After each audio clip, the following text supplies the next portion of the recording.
우리가 사는 이 세상은 자기 PR이 미덕인 시대입니다. 더 높아지고 더 주목받고 더 인정받기 위해서 애를 쓰는 사회입니다. 여러분 어릴 적에 자리 다툼을 많이 해보셨을 것입니다. 어떤 식당에 가도 좋은 자리에 앉아야 되고, 또 여행 갈 때 지금은 우리가 예매를 많이 하지만 옛날에 보면 기차나 버스에 그 좋은 자리를 먼저 차지하려고 합니다. 그 영화관이나 또 공연장에 보면 좋은 자리에 가려고 다투는 그런 시대를 우리는 또 보았습니다. 여러분, 이 우리가 사는 세상은 나를 알리고 내가 인정받고 내가 높은 자리에 올라가는 것을 성공이라고 말을 합니다. 그런데 오늘 우리가 보는 하나님의 말씀 속에는 하나님의 나라의 질서는 세상의 가치관과 완전히 다르다는 그 사실을 우리에게 말해주고 있습니다. 세상의 질서를 완전히 뒤집는 그 복음이 무엇인가 하면 겸손입니다. 어거스틴이라는 학자는 이런 말을 했습니다. 누가 나에게 기독교 신앙의 규범을 묻는다면 첫째도 겸손이요, 둘째도 겸손이요, 셋째도 겸손입니다. 어거스틴은 또 이런 말을 남겼습니다. 천사를 마귀로 만든 것은 교만이고 인간을 천사로 만든 것은 겸손이다. 영국의 존 스토트 목사님은 또 이런 말을 했습니다. 교만은 우리의 가장 큰 원수이고 겸손은 가장 위대한 친구입니다. 오늘 우리 예수님은 비유를 통해서 예수의 제자가 살아가야 될 겸손의 길을 말씀하시는데 세 가지 단계를 말씀하십니다. 사랑하는 여러분, 오늘 이 말씀을 통해서 우리의 교만을 깨뜨리고 겸손의 길을 발견하시기를 바랍니다. 우리 주님이 말씀하시는 이 세상의 방식이 아닌 하나님 나라의 원리, 제자도 중에 제자도인 겸손을 우리는 어떻게 살아갈 수 있을까? 첫 번째는 우리가 가진 문제 보라는 겁니다. 우리가 가진 문제는 높은 자리를 원하는 마음입니다. 오늘 본문의 배경은 예수님께서 한 바리새인의 집에 식사 초청을 받은 것입니다. 당시 유대인의 전통 식사는 U자로 되어 있어서 이렇게 손님들이 왼쪽으로 비스듬히 거의 누운 것처럼 기대고 오른손으로 음식을 집어 먹습니다. 주인의 양옆에 이 자리가 보통 자리가 아니거든요. 가장 영광스러운 명예의 자리예요. 이 자리에 앉기를 원하는 것이죠. 예수님께서 바리새인의 초청을 받아 식사를 하는데 사람들이 이 좋은 상석에 앉으려고 다투는 모습을 보았습니다. 오늘 7절을 보시기 바랍니다. 청함을 받은 사람들이 높은 자리를 택함을 보셨습니다. 그리고 그들에게 비유로 말씀하십니다. 비유로 말씀하시기를 8절에 이렇게 말씀하시죠. 내가 누구에게나 혼인잔치에 청함을 받았을 때 높은 자리에 앉지 말라. 초대받았을 때 높은 자리에 앉지 말라. 왜 그럴까요? 그 이유가 이제 이어서 나옵니다. 다시 한번 8절을 보십시오. 내가 누구에게나 혼인잔치에 청함을 받았을 때 높은 자리에 앉지 말라. 그렇지 않으면 너보다 더 높은 사람이 청함을 받은 경우에 9절입니다. 너와 그를 청한 자가 와서 너더러 이 사람에게 자리를 내주라 하리니 그때에 내가 부끄러워 내주게 끝자리로 가게 되리라. 그 상석에 앉으려고 앉았는데 이 당시의 유대 전통을 제가 연구해 보니까요, 이 신분이 높은 사람일수록 좀 늦게 오는 관습이 있었답니다. 그러니까 아무것도 모르고 주인 옆에서 좋은 자리를 딱 차지했어요. 그런데 주인이 보기에 가장 존귀 여기는 손님이 딱 왔을 때는 어떻게 해야 되는 거죠? 주인이 뭐라 그랬어요? 이 사람, 이 손님에게 상석을 내어주고 당신은 끝자리로 가라, 이렇게 말한다는 거죠. 그럴 때 여러분 어떻게 사건이 되겠습니까? 얼마나 부끄럽겠습니까? 오늘 말씀을 보게 되면 9절 끝을 보게 되면 그때에 내가 부끄러워 끝자리로 가게 되리라. 여기 말하는 이 끝자리, 이게 가장 낮은 자리인데요, 여기 보시게 되면 부끄럽다, 이 말은 그냥 당황스럽다는가 민망함 정도가 아니고 공개적인 수치와 모욕을 당하는 겁니다. 그 다른 사람이 다 보는 앞에서 일어나서 끝자리로 가세요. 이 공개적인 수치를 느끼는 거거든요. 오늘날로 한번 여러분 우리가 생각해 보겠습니다. 회사에서 회식을 합니다. 술자리는 아니고 저녁을 먹는 자리를 생각해 보겠습니다. 그래서 저녁에 모으려고 직원들 딱 모였는데 제일 좋은 자리가 이제 한 자리 비었는데 아무것도 모르고 자기가 조금 나름의 자기겠다 생각한 사람이 그 자리에 앉았습니다. 그 시간이 조금 지나서 상관이 딱 등장했어요. 그럴 때 여러분 어떤 그림이 일어나겠습니까? 일어나야 됩니다. 자리는 제일 끝으로 가야 됩니다. 얼마나 민망하겠냐는 것이죠. 요즘에 SNS 이렇게 글을 많이 올립니다. 글을 이렇게 올렸을 때 여러분 어떤 기대를 합니까? 많은 사람들이 칭찬할 거다, 엄청난 기대를 하는데 뚜껑을 열어보니까 댓글이 별로 없어요.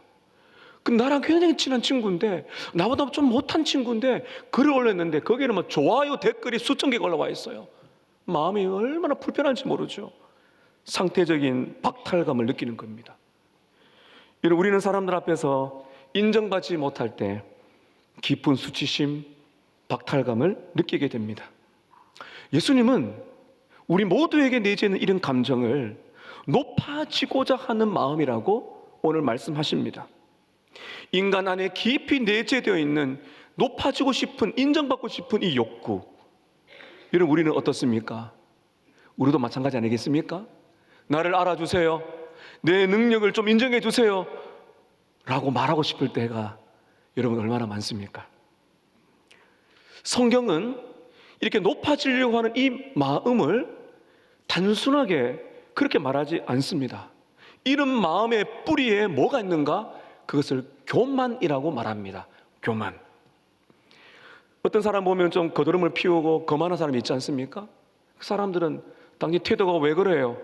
어떤 그 사람의 습관이나 성격이나 태도라고 볼 수 있지만 성경은 그렇게 말하지 않고 인간이 교만한 것은 인간 본성 안에 깊이 내재되어 있는 죄라고 말합니다.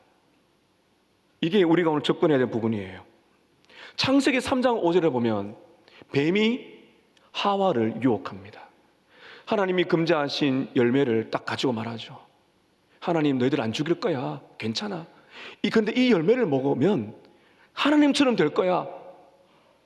그러니까 하와가 하나님처럼 된다고 그 하나님을 불신하기 시작하면서 남편과 함께 열매를 먹은 것입니다. 인간은 하나님의 자리를 탐합니다. 이때부터 모든 사람들의 마음속에는 내가 중심이 되고 싶은 자기 중심성이 딱 자리를 잡고 있습니다.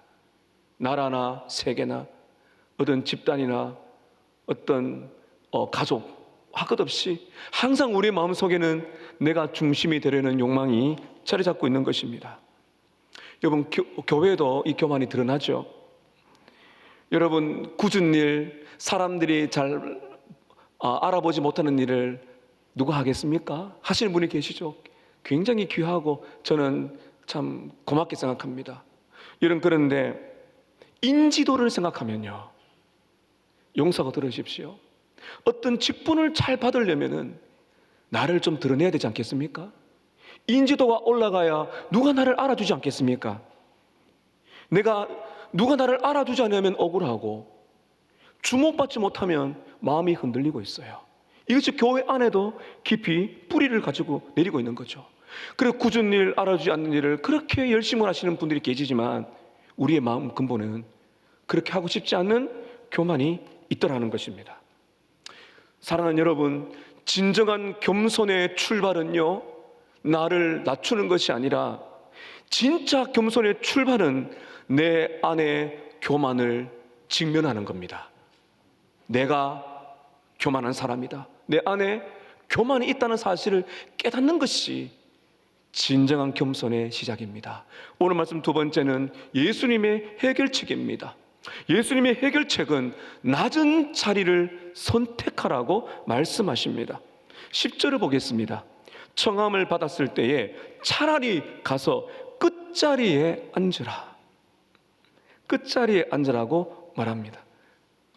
여러분, 이것은 단순한 처세술이 아닙니다.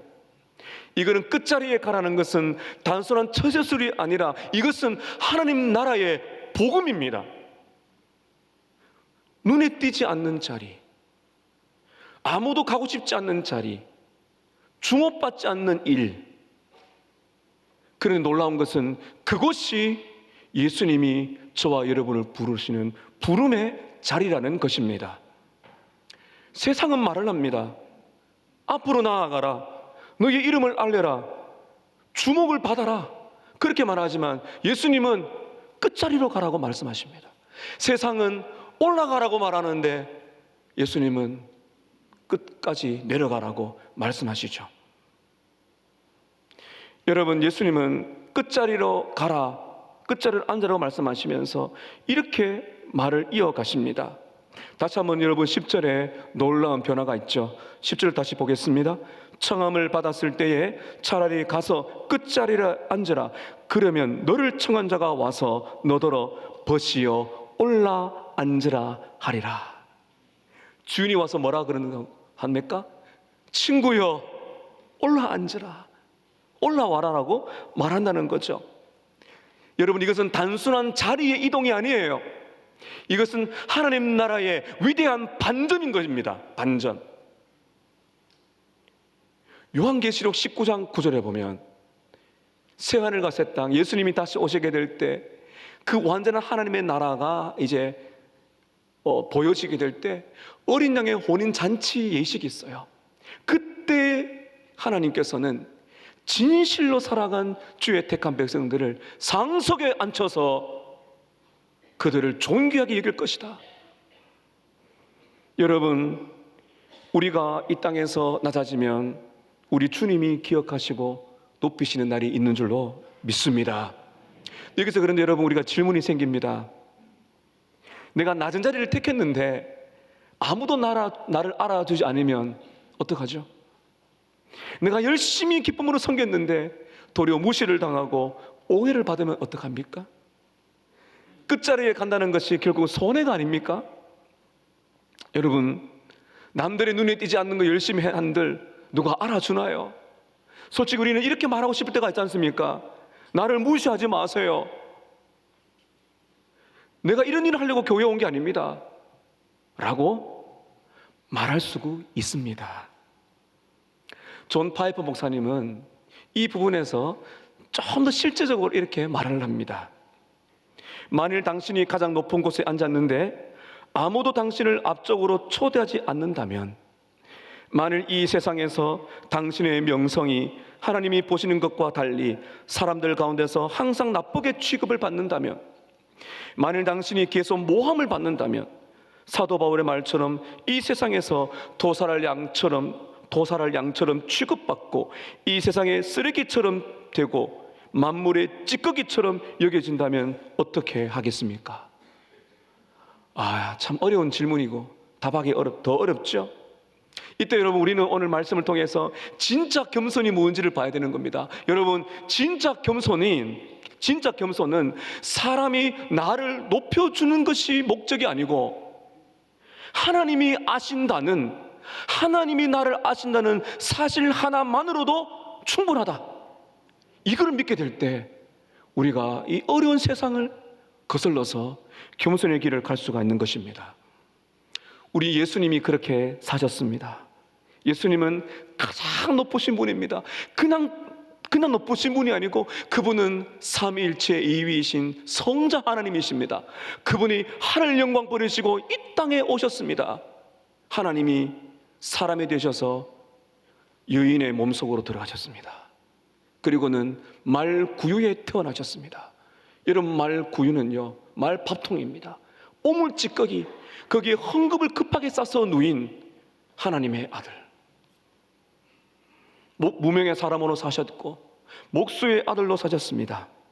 사람들에게 거절당하시고 모욕과 수치와 조롱을 당하셨습니다. 그리고 결국 십자가에 못 박히셨습니다. 예수님은 자발적으로 가장 끝자리로 가셨습니다. 그것이 어디입니까? 십자가인 것입니다. 여러분, 여기에서 우리는 중요한 질문을 자신에게 던져봐야 됩니다. 이 질문을 잊지 마세요. 여러분, 우리가 예수님보다도 더 나은 대우를 받을 자격이 있는 사람인가요? 한번 생각해 보세요. 예수님을 생각할 때 우리가 예수님보다 더 나은 대우를 받을 자격이 있는가? 이 질문을 우리가 곰곰이 생각해 보게 되면 삶이 달라지게 됩니다.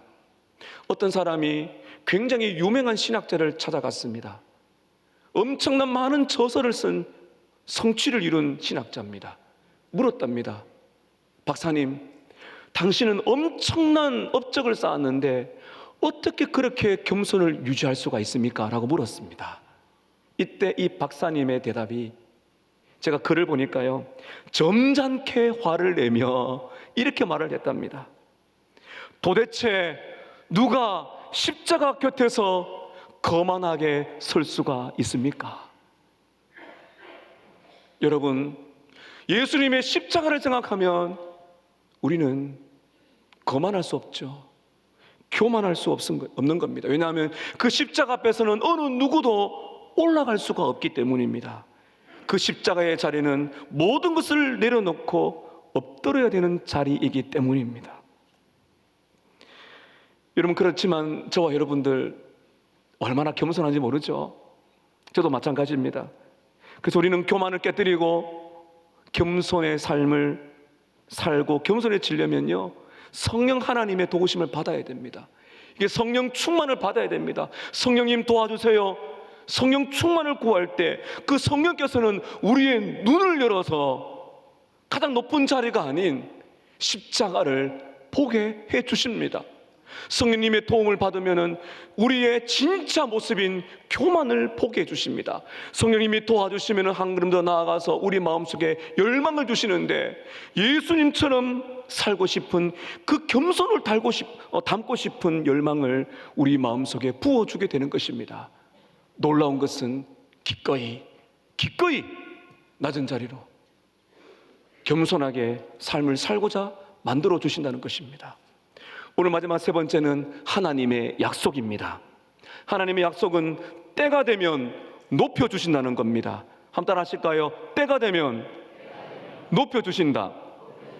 10절과 11절을 보면 이렇게 말씀이 나오죠. 10절입니다. 청함을 받았을 때에 차라리 가서 끝자리에 앉으라.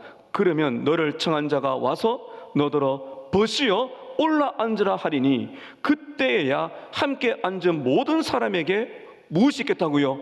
영광이 있으리라. 그리고 11절에 이렇게 복음 중에 복음, 겸손을 마무리하십니다. 11절을 함께 읽겠습니다. 시작. 무릇 자기를 높이는 자는 낮아지고 자기를 낮추는 자는 높아지리라.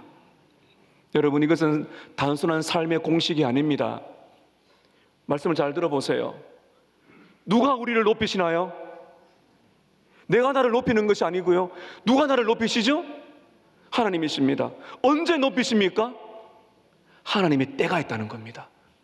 내가 나를 막 높이고 싶을 때 조심해야 됩니다.